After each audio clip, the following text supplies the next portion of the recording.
Olá, bem-vindos, bem-vindos! Vamos então aqui no canal Alguma Dúvida conversar um pouquinho sobre a situação atual do exame criminológico como requisito para progressão de regime de cumprimento de pena. A gente teve uma alteração em 11 de abril de 2024 que trata, né, que mudou um pouquinho ali o parágrafo 1º do artigo 112, trouxe o exame criminológico. Então a pergunta é: o exame criminológico se tornou obrigatório? Tá aqui, ó. O exame criminológico agora é obrigatório para progressão? Sim, não, por quê, o que, qual é o estado atual da obra? É isso que a gente quer conversar aqui com você. Bom, vamos lá. Como é que era antes dessa mudança legislativa, que foi a Lei 14.843 de 24? Quando você olhava lá o artigo 112, parágrafo 1º da Lei das Execuções Penais, eh, o caput ele falava quanto precisava cumprir de pena para progredir. O parágrafo primeiro trazia: olha, em todos os casos, o sujeito só terá direito à progressão de regime se tiver boa conduta carcerária, comprovada pelo diretor de estabelecimento, respeitadas as normas que vedam a progressão. Quando veio essa redação do parágrafo primeiro, muita gente sustentou que nem era mais caso de ter criminológico, que não era mais ter para ter criminológico e tal. Por quê? Porque o atestado de conduta carcerária, que é o que consta aqui ó, na redação agora revogada do parágrafo primeiro, é um atestado que sai rápido, sai na hora. O diretor de estabelecimento carcerário vê se o cara praticou ou não praticou falta. Na verdade, tem um programa de computador que faz isso e já testa bom comportamento, mau comportamento, dependendo se o cara praticou falta nos meses anteriores ou não. Então, é algo muito rápido, muito ágil, que facilitava a análise da progressão, agilizava a análise da progressão, o que numa situação de estado de coisas inconstitucional e de superencarceramento é muito, muito bem-vinda. Tá? Tá. Bom, mas e o tal do exame criminológico? O exame criminológico é um exame que deveria ser um exame multidisciplinar, deveria ter um psicólogo, psiquiatra, um médico clínico geral, um assistente social, um agente de segurança, né? E eles analisariam o comportamento do condenado e fariam, né, uma análise da personalidade, uma análise do comportamento, um prognóstico sobre prática de futuros crimes, o que é algo que cientificamente se nega, aliás, que seja possível, mas sem entrar no mérito sobre se o criminológico faz ou não faz sentido. Eu acredito que não, mas há quem diga que sim. eh, o exame criminológico, todo mundo concorda que ele é caro e difícil. Difícil porque ele é demorado. Ele exige o trabalho de vários profissionais que o Estado não tem. A gente está no Brasil, um país periférico, com pouco recurso público para investir nisso, né? Então, não tem médico para cuidar de criança na periferia. Você acha que vai ter médico para cuidar, né, para ficar analisando o comportamento de preso dentro de presídio, sendo que nós temos 850 mil presos? Minha Nossa Senhora! Né? Então, todo mundo sabe que esse exame, que essa análise é uma análise mais demorada, uma análise que ia custar mais dinheiro, que ia exigir mais investimento, energia. Bom, então, quando estava essa redação em vigor, muita gente falava: não, não é mais para ter criminológico, não é para ter criminológico. Mas o STJ, principalmente respondendo a reclamos do Ministério Público, entendeu que podia sim ter o exame criminológico, mas não como regra. Não como regra, porque se fosse regra, de novo, ia estourar o sistema, ia demorar demais, custar muito, ia gerar prejuízo, né, ia atrapalhar demais a velocidade da progressão, o que com certeza ia incrementar, piorar ainda o problema do superencarceramento.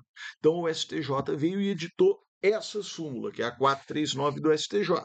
Ela diz: admite-se o exame criminológico pelas peculiaridades do caso, desde que em decisão motivada. O que significa isso? Que o exame criminológico, apesar de não mencionado no parágrafo primeiro, ele não era proibido. Ele podia ser admitido, ele podia ser realizado, desde que o juiz explicasse por que, excepcionalmente, naquele caso, o exame criminológico era recomendado. Com isso, o STJ pegou e falou: ó, o juiz está individualizando o tratamento de cada condenado. Para alguns, ele vai falar: não, esse aqui eu nem preciso de outros elementos, já vou progredir. Para outros, nem preciso de outros elementos, não vou progredir. E para um terceiro grupo, olha, esse aqui eu estou na dúvida, eu prefiro uma outra análise, eu prefiro um exame criminológico. Pronto.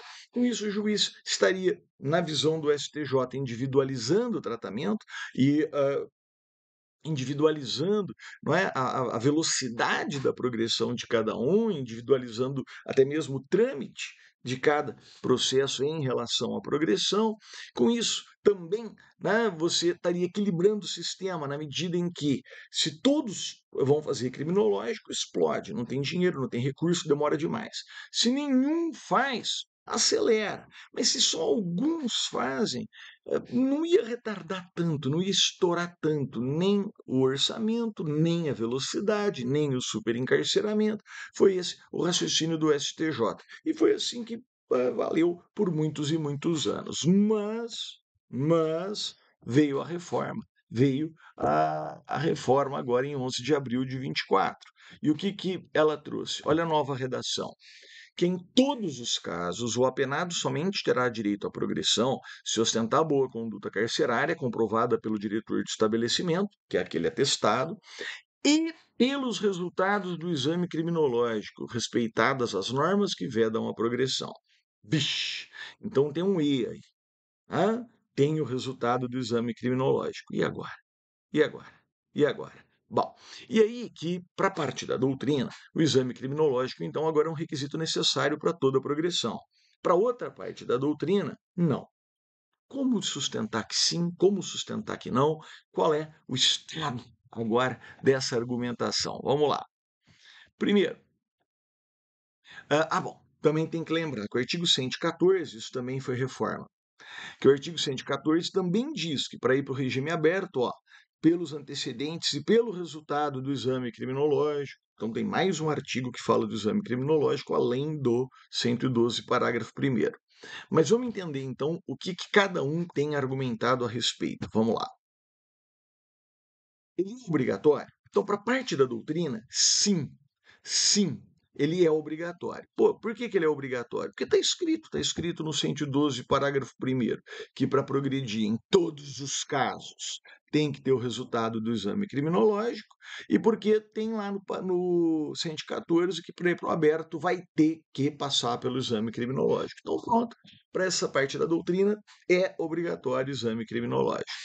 E aí, dentro dessa posição que entende que o exame criminológico se tornou obrigatório para todos os casos, você tem duas ramificações. A primeira vai dizer o seguinte: é obrigatório e é obrigatório desde que entrou em vigor a lei, desde 11 de abril de 2024. Então, todas as progressões que vão ser decididas a partir de 11 de abril de 24 têm que pedir o exame criminológico, tem que ter o exame criminológico. Por quê? Porque é uma norma que trata de prova. Como é uma norma que trata de prova de aptidão para progredir, ela é puramente processual e ela deve ser aplicada, ela deve ser imediatamente aplicada, mesmo aos processos em andamento. Aqui você simplesmente respeita o ato. Se a progressão já foi decidida, tudo bem, está válida, não vai anular. Mas se ela ainda não foi decidida, você aplica imediatamente a lei processual, porque o ato ainda não está consumado, então não precisa mais obedecer à lei anterior, deve aplicar a nova redação da lei. Então, esse é um primeiro entendimento, mas que já ficou minoritário. Por quê? Porque nos tribunais superiores, o que se convencionou, né, o que se entendeu, é que se é que é obrigatório, os tribunais não ainda consolidaram isso, mas já decidiram que, se é que o exame criminológico se tornou obrigatório, ele só poderia ser obrigatório para os fatos praticados a partir de sua vigência. Por quê? Porque essa análise do criminológico, sem dúvida, é um gravame ao réu. É um gravame ao réu porque é mais um requisito para progredir, porque todo mundo sabe que vai fazer demorar mais para analisar a progressão. Então é uma nova lei gravosa. Claro que é. Não, não é, porque o exame pode ser favorável. Amigo, se o cara cumpriu o requisito de tempo para progredir, tem bom comportamento, a princípio é para ele progredir. O exame criminológico é um algo a mais que não vai nunca favorecer o sujeito. O juiz não vai pegar e falar assim: apesar dele não ter cumprido o tempo suficiente, dele não ter bom comportamento, criminológico é favorável, eu vou progredir. Isso não existe. Até porque o juiz só determina o criminológico depois que já cumpriu o requisito temporal, depois que já comprovou o bom comportamento carcerário. Tá? Então, a exigência do exame criminológico em todos os casos seria necessariamente uma nova lei gravosa. E toda nova lei gravosa, você bem sabe, pela irretroatividade da lei gravosa, pelo próprio princípio da legalidade, só pode ser aplicada aos fatos praticados a partir de sua vigência. Então, mesmo para quem entende que o criminológico se tornou obrigatório, ele só é obrigatório para os crimes praticados a partir de 11 de abril de 2024.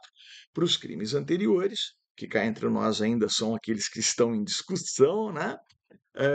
Que a progressão está aí fervendo e tal, ainda vale o regramento anterior, ou seja, o exame criminológico é excepcional somente na forma da súmula 439 do STJ, que a gente acabou de analisar. Legal? Legal.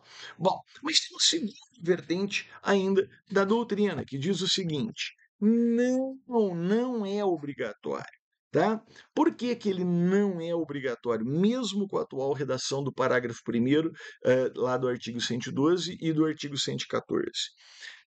Primeiro argumento, porque seria inconstitucional torná-lo obrigatório. Você estaria tirando do juiz o controle de como deve ser a progressão individualizada de cada um. Cabe ao magistrado, pela Constituição, individualizar a pena. Então, a ideia aqui é: se o magistrado entende que já tem elementos suficientes para progredir naquele caso concreto, para aquele indivíduo, ele progride. Se ele entende que não, ele não progride. Se ele entende que precisa de novos elementos sobre a aptidão para progredir, ele os requisita. Agora, quando você trava o juiz e diz que todo mundo tem que passar pelo criminológico, você estaria impedindo o juiz de fazer essa análise individualizada. Você estaria impedindo o juiz de pegar um cara com uma pena de 1 ano de detenção, regime inicial semiaberto, que já cumpriu 10 meses, virar e falar assim: pô, 10 meses com bom comportamento, eu vou pôr esse cara no aberto, porque senão até chegar ao criminológico ele vai ter acabado de cumprir a pena tudo preso, que seria um absurdo, que violaria a individualização. Então, um primeiro argumento é: não é obrigatório, porque não poderia ser obrigatório. Se obrigatório, se a lei tivesse tornado obrigatório, seria inconstitucional, exigiria ou mesmo uma declaração de inconstitucionalidade direta, ou no mínimo uma interpretação conforme, para voltar aos termos da súmula 439. E um segundo argumento aqui é o argumento do meu querido amigo professor Guilherme Madeira, um dos grandes processos penalistas do Brasil. Chatinho, né? Ele é meio chatinho, tá bom, tá bom. Mas é um dos grandes processos penalistas do Brasil. Brincando, né? Querido amigo. E veio já assim que ele analisou, e é um dos grandes nomes do Brasil em teoria da prova, ele olhou e falou: não, o que eu estou lendo aqui é o seguinte. O que o 112, parágrafo 1º, que o 114 estão trazendo é simplesmente a expressão da possibilidade de realizar o exame criminológico como uma prova de aptidão para progredir. Como assim, expressar? Ora, na antiga redação não está escrito que é para ter exame criminológico. Na redação revogada, lembra, só estava escrito o atestado de bom comportamento. E os tribunais é que construíram que poderia ter o exame criminológico na forma da súmula 439. Então o Madeira olhou aquilo lá e falou: não. Então, o que o legislador fez foi legalizar, trazer para a lei que o criminológico também pode ser um elemento de demonstração, uma forma de comprovar que o sujeito tem aptidão para progredir. Porque a súmula 439 não tinha respaldo legal. A súmula 439, quando autorizava o criminológico em decisão fundamentada nas peculiaridades do caso concreto, não tinha respaldo legal. Então, agora tem. Agora tem. Então virou obrigatório? Não, não ficou obrigatório. O que o parágrafo 1º diz, e o que ele quer dizer é que, para progredir em todos os casos, precisa ter o atestado de boa conduta carcerária e o exame criminológico quando, na forma da súmula 439, o juiz mostrar que é necessário de acordo com as peculiaridades do caso concreto. Para o regime aberto, o sujeito só vai progredir quando tiver elementos aptos a mostrar que ele pode progredir para o aberto, e se o juiz entender importante e necessário na forma da súmula 439, ele determina o criminológico. Então, para o professor Madeira, o exame criminológico ele só traz a nova redação da lei simplesmente aclara, simplesmente traz respaldo legal para a súmula 439. Tá joia? Né? Assim que veio a lei, ele gravou um vídeo, inclusive, né, explicando esse entendimento, me pareceu muito, muito, muito coerente. Muito coerente. Como é que está nos tribunais? Como é que está nos juízos de execução? Olha, eu vou te dizer que quase nenhum juiz de execução começou a ter o criminológico como obrigatório desde logo. Alguns estão entendendo, como eu disse, e só pode ser para os crimes praticados a partir da vigência da lei. Outros, muitos, estão reconhecendo a inconstitucionalidade do criminológico obrigatório, tá? E outros tantos estão seguindo a posição do professor Madeira, dizendo que, na verdade, a nova redação da lei apenas traz respaldo legal para a súmula 439 e continua aplicando a súmula 439, ou seja, em regra, basta o atestado de conduta carcerária e, excepcionalmente, poderá ser determinado o exame criminológico. Legal? Joia? Joia!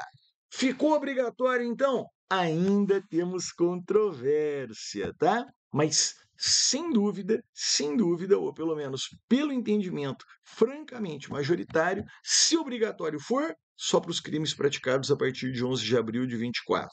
E pode se entender, é possível sustentar que não é obrigatório, porque seria inconstitucional, violaria a individualização da pena, e porque não foi isso que a lei trouxe, o que a lei acabou fazendo foi simplesmente dar respaldo legal para a súmula 439. Essa é a síntese. Tá joia? Gente, cumprimos o objetivo proposto, espero que tenha sido construtivo para você. Super obrigado pela sua atenção. Gostou? Dá like, dá like, dá like, divulga. O objetivo do canal, alguma dúvida é esse. Um abração, até a próxima.